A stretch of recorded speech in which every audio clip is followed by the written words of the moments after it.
Welcome dear student. Today we learn class 12th Rajasthan board compulsory English का अपना 4th chapter है drought. Drought यानी सूखा। तो this lesson is written by Sharat Chandra Chatterjee. तो शरत चंद्र चटर्जी है, उसके द्वारा ये लेसन लिखा गया है। तो सबसे पहले अपन अबाउट द राइटर या लेखक के बारे में। Sharat Chandra Chatterjee was a prominent यानी प्रभावशाली Bengali novelist and short story writer of the early 20th century. Sharat Chandra Chatterjee है वो प्रारंभिक 20वीं सदी के प्रभावशाली बंगाली उपन्यासकार थे और लघु कहानी लेखक थे। Most of his works deal with the lifestyle, tragedy, struggle of the village people and the contemporary social practice that prevailed in the Bengal. और उनका ज़्यादातर जो लेखन कार्य है उसके अंदर जीवन शैली, दुखांतिकाएं, ग्रामीण लोगों का जो संघर्ष है वो, and the contemporary social practice, और समकालीन सामाजिक जो प्रथाएं हैं, व्याप्त प्रथाएं हैं, दैट प्रिवेल्ड जो उस समय व्याप्त थी इन बंगाल के अंदर, उसके बारे में अपन को शरत चंद्र जो चटर्जी है उनके लेखक कार्य के अंदर मिलता है। अबाउट द स्टोरी, कहानी के बारे में। इन ड्राउट यानी सूखा जो कहानी है उसके अंदर the writer has drawn A graphic picture of drought. तो इसके अंदर जो लेखक है वो सूखे की एक रूपरेखा है, रूपरेखीय जो तस्वीर है वो प्रस्तुत करता है। Drought takes the form of natural calamity in many parts of India. और सूखा है वो भारत के अधिकतर जो हिस्से हैं उनके अंदर एक आपदा के रूप में, प्राकृतिक आपदा के रूप में होता है। इन राजस्थान फ्रिक्वेंटली, और राजस्थान में तो सूखा है वो बार बार रहता है, फ्रिक्वेंटली यानी बार बार। इन द प्रेजेंट स्टोरी, और ये जो वर्तमान अपन जो कहानी पढ़ेंगे उसके अंदर गफूर, तो गफूर कौन है? Central character of this story. इस कहानी का जो मुख्य पात्र है वो गफूर है। उसकी लड़की इसके अंदर कैरेक्टर है, और इसके अंदर जो महेश, जो उसका बुल बैल है जिसका नाम महेश है, उसका वर्णन बच्चों अपन को मिलेगा। Gafoor the main character is under stress, और जो गफूर मुख्य पात्र है वो तनाव के अंदर रहता है। The writer has successfully depicted social and psychological aspect, और इस कहानी के अंदर जो लेखक है उसने सफलतापूर्वक सामाजिक और मनोवैज्ञानिक जो पहलू हैं, ह्यूमन नेचर अंडर स्ट्रेस, तो सामाजिक और मनोवैज्ञानिक पहलू हैं उनका वर्णन किया है। ऑफ ह्यूमन नेचर, मानवीय प्रकृति का, अंडर स्ट्रेस यानी दबाव के अंदर, यानी दबाव के अंदर या तनाव के अंदर मानव की जो प्रकृति है उसमें किस प्रकार का सामाजिक और मनोवैज्ञानिक परिवर्तन आता है बच्चों, वो इस स्टोरी के अंदर अपन को पढ़ने के लिए मिलेगा। तो प्यारे बच्चों, इस कहानी के अंदर अपन को जो मुख्य पात्र है वो गफूर है, उसका बैल है, उसका नाम महेश है, उसकी जो लड़की है वो उसके साथ में रहती है, और जो पंडित तारक रत्न है उसका वर्णन अपन को इसके अंदर मिलता है। और इसके साथ में ही अपन को पंडित तारक रत्न है उसका वर्णन अपन को मिलता है, और जमींदार का जो क्रूर व्यवहार है उसका चित्रण भी अपन को इस स्टोरी में देखने को मिलेगा। तो dear student, now start original text. तो ओरिजिनल टेक्स्ट शुरू करने से पहले आप इस चैनल को सब्सक्राइब करो, इस वीडियो को अपने साथियों के साथ में शेयर करो, जिससे कि ज़्यादा से ज़्यादा लोगों को इस वीडियो का फ़ायदा मिल सके। कोई किसी प्रकार का कोई कमेंट्स हो तो कमेंट सेक्शन में जा करके ज़रूर लिखें, जिससे कि आने वाला वीडियो है उसको अपन और इफेक्टिव बना सकें। The village was called Kashipur, उस गांव का नाम है वो काशीपुर था। It was a small village, जो कि एक छोटा सा गांव था। इट्स जमींदार वाज स्मॉलर स्टिल, लेकिन उसका जो जमींदार है वो उससे भी छोटा था, यानी उसकी जो सोच है वो बहुत ही छोटी थी। यट, फिर भी, हिज टेनेंट्स देयर नोट, तो जमींदार है उसकी सोच और भी छोटी थी। Yet his tenants dare not stand up to him. देखो बच्चों, टेनेंट्स होते हैं, किसान को कहते हैं, ऐसे किसान जो कि किराए पर जमीन लेकर के खेती करते हैं उनको बोलते हैं। तो उनका उन अपने जमींदार के सामने खड़ा होने का हिम्मत नहीं थी। ही वॉज ए रूथलेस, तो द जमींदार was a cruel person, ruthless यानी निर्दयी व्यक्ति था। It was the birthday of his youngest son, और ये उसके जो सबसे छोटा पुत्र है उसका जन्मदिन था। इट वॉज नून, और ये दोपहर का समय था।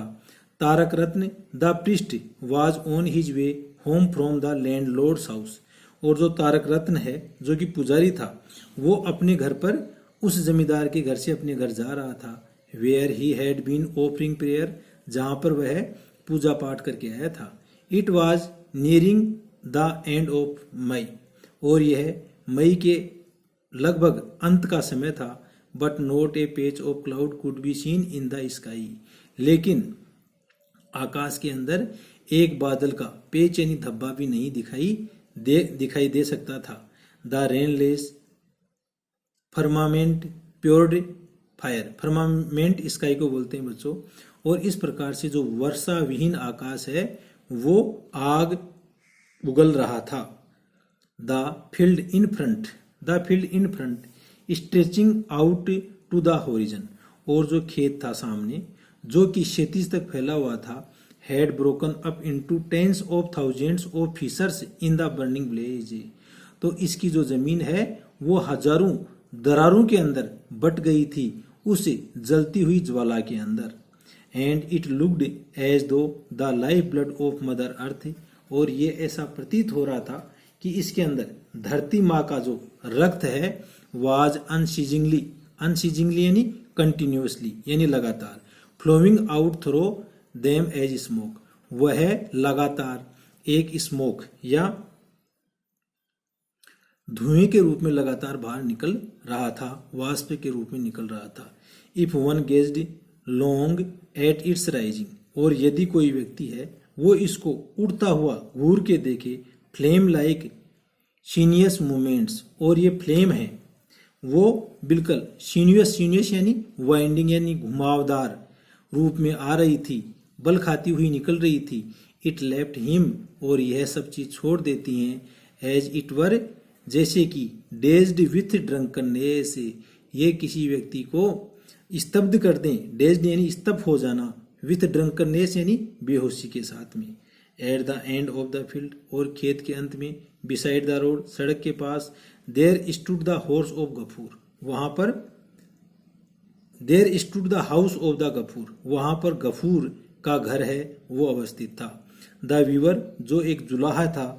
Now that the mud wall were ruins, और इस समय जो मड या कीचड़ की जो दीवारें हैं वो रूइन यानी खंडर हो गई थी।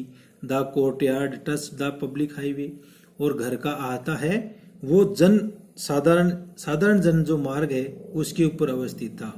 And the inner privacy was thrown on the मर्जी ऑफ द पासर्स बाई, और अंदर की जो प्राइवेसी है वो वाज थ्रोन ऑन द मर्जी ऑफ द पासर्स बाई बच्चों राहगीर को बोलते हैं, तो ये जो राहगीर है उसकी मर्जी के ऊपर निर्भर करती थी।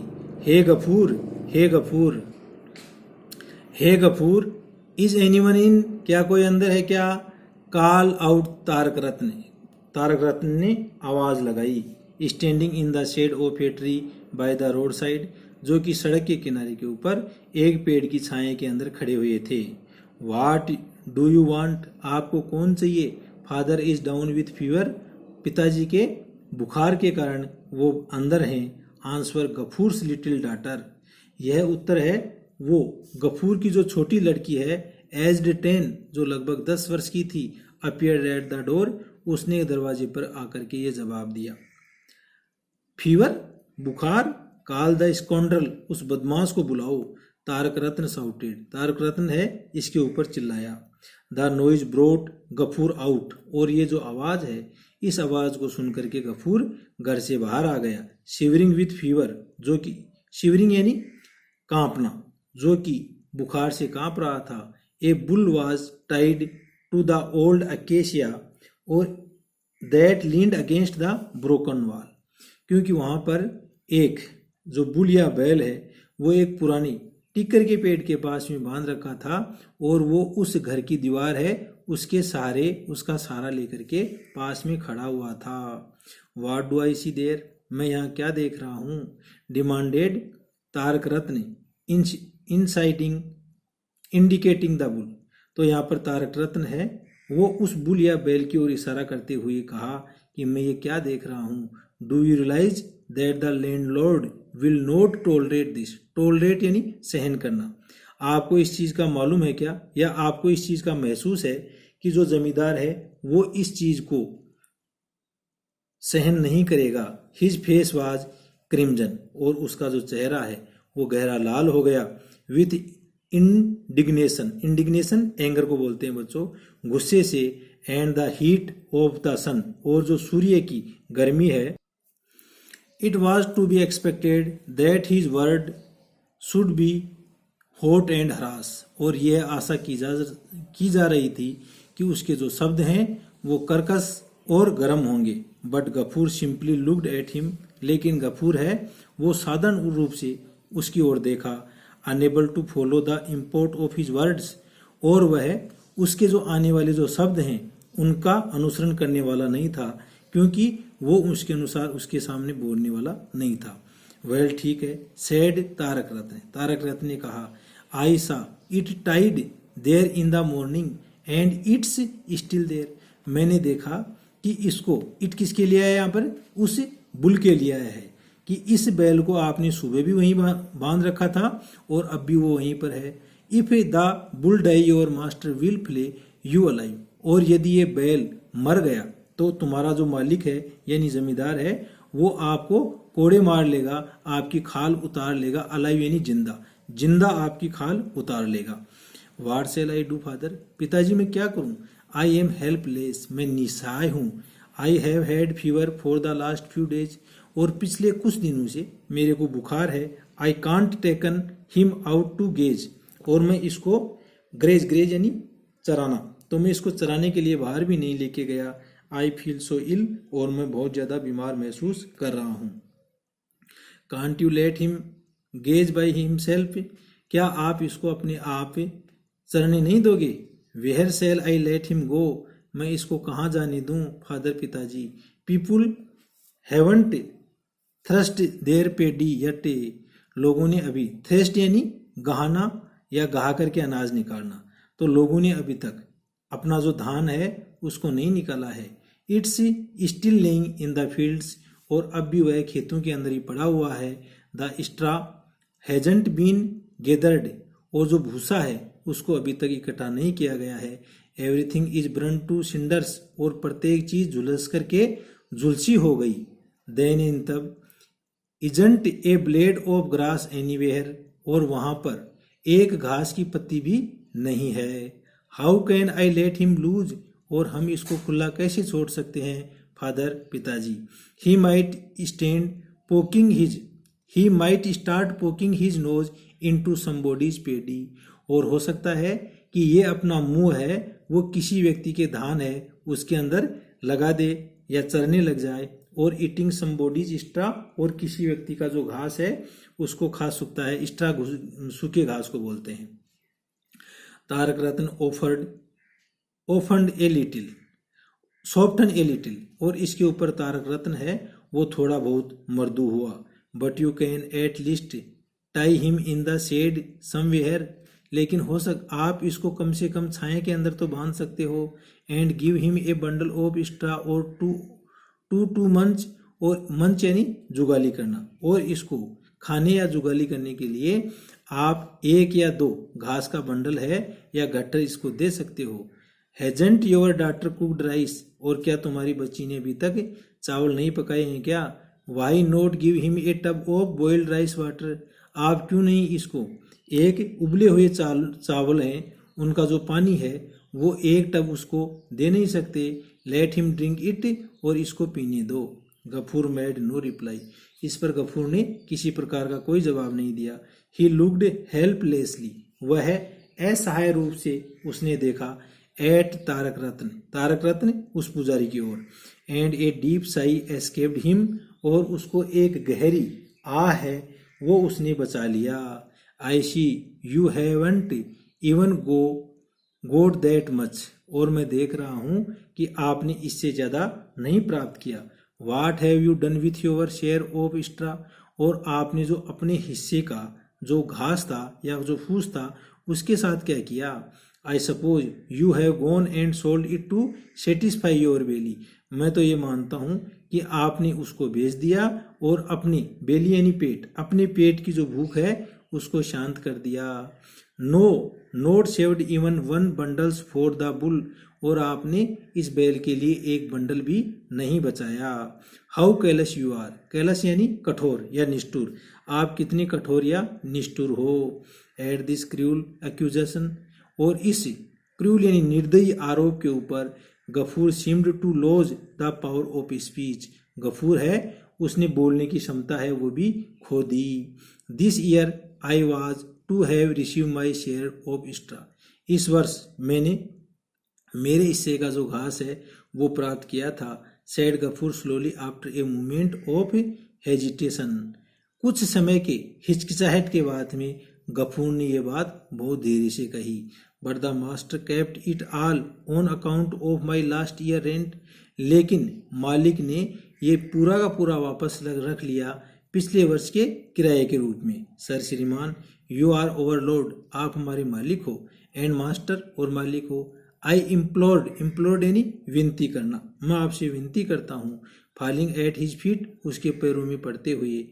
Where am I go if I leave your domain, domain किसको बोलते हैं, कार्य क्षेत्र या अधिकार क्षेत्र। यदि हम आपके अधिकार क्षेत्र को, आपके साम्राज्य को छोड़ के कहीं दूसरी जगह हम कहाँ जा सकते हैं। Let me have at least little extra, आप मेरे को थोड़ा सा भूसा दे दो। There's no extra on my roof है, यहाँ तक कि मेरी छत है उसके ऊपर भी किसी प्रकार का कोई घास नहीं है। And we have only one hut in which two father and daughter live, और हम लोग एक ही झोपड़ी रखते हैं जिसके अंदर पिता और पुत्री दोनों रहते हैं। We sell page the roof with palm leaves, palm इन ताड़ का पेड़ की पत्तियां, हम छत है उसके ऊपर पाम का जो पेड़ है उसकी पत्तियां लगा देंगे। And manage this rainy weather, और इस प्रकार से ये जो वर्षा का मौसम है इसका प्रबंध कर लेंगे समहाउ, जैसे तैसे। But what will happen to our Mahesh without food, लेकिन हमारा जो बुल महेश है उसका बिना भोजन के क्या होगा। इंडिड, सचमुच में। So you are fond enough of Mahesh, आप तो महेश के बहुत ज्यादा चिंता करते हो। दिस इज ए जोक, और इस प्रकार उसने एक मजाक किया। But his sarcasm did not reach Gafur, लेकिन उसका जो व्यंग है वो गफूर तक नहीं पहुंचा। But the master took no pity on me, लेकिन मालिक ने मेरे ऊपर किसी प्रकार की कोई दया नहीं दिखाई। ही वेंट ऑन, वह कहता गया। He gave me paddy to last only 2 months, उसने मेरे को केवल 2 महीने का धान दिया था। My share of extra was added to his own stock Mahesh, और मेरे हिस्से का जो घास है उसको जोड़ दिया गया ओवन स्टॉक महेश अपने स्वयं के स्टॉक के लिए। और Mahesh didn't have even a wisp of it, wisp गुच्छ को बोलते हैं बच्चों। और इस प्रकार से महेश के लिए जो चारे का एक गुच्छा है वो भी नहीं बचा। वेल, ठीक है। Don't you oven him money, don't you oven him money, क्या आपने कर्जा नहीं लिया। सेड तारक रत्न ने कहा, अनमूव्ड, बिना हिले हुए। Why shouldn't you have to pay, और आपको इसको नहीं चुकाना चाहिए क्या। Do you expect the landlord to support you, और क्या आप ये आशा करते हो कि आपका जो खर्चा है वो जमींदार उठाए। बट, लेकिन what am I to pay him with, लेकिन मैं उसे किस चीज का भुगतान करूं। We till 4 bigha of land for him, और हमारे पास में केवल 4 बीघा जमीन है। But the paddy has dried up in the fields during the drought in the last 2 years, लेकिन जो धान है वो खेत के अंदर ही जल गया सूखे के कारण पिछले 2 वर्षों से। My daughter and I have, मेरी पुत्री और मैं, have not even enough to eat, हमारे पास भी खाने के लिए पर्याप्त रूप से नहीं है। लुक एट द हट, उस झोंपड़ी की ओर देखो। वेन इट रेन्स, जब इसमें वर्षा होती है। I spend the night with my daughter से मैं मेरी पुत्री के साथ रात बिताता हूँ। हडल्ड इन वन कॉर्नर एक कोने के अंदर सिमट करके या दुबक करके। वी कांट इवन स्ट्रेच और लेग्स और यहाँ तक कि हम हमारे पैर हैं उनको भी नहीं फैला सकते। लुक एट महेश महेश की ओर देखो। You can count his ribs आप इसकी पसलियां हैं इनको भी गिन सकते हो। Do land me A bit of है फ्रॉम हिम मेरे को इसके लिए है यानी चारा चारा थोड़ा सा चारा है वो ले लेने दो। So that he can have something to eat for a day और टू जिससे कि वो 1 या 2 दिन के लिए कुछ खाना खा सके। एंड गफूर सेंक डाउन ऑन द ग्राउंड और इस प्रकार से गफूर ये कहते हुए जमीन पर बैठ गया। एट द तारक रत्न स्फिट वो तारक रत्न जो पुजारी था उसके पाँव के अंदर बैठ गया। तो बच्चों इस प्रकार से अपन इसकी जो ओपनिंग पैराग्राफ है वो पढ़ लिया है। नेक्स्ट पार्ट में पढ़ेंगे। Thank you.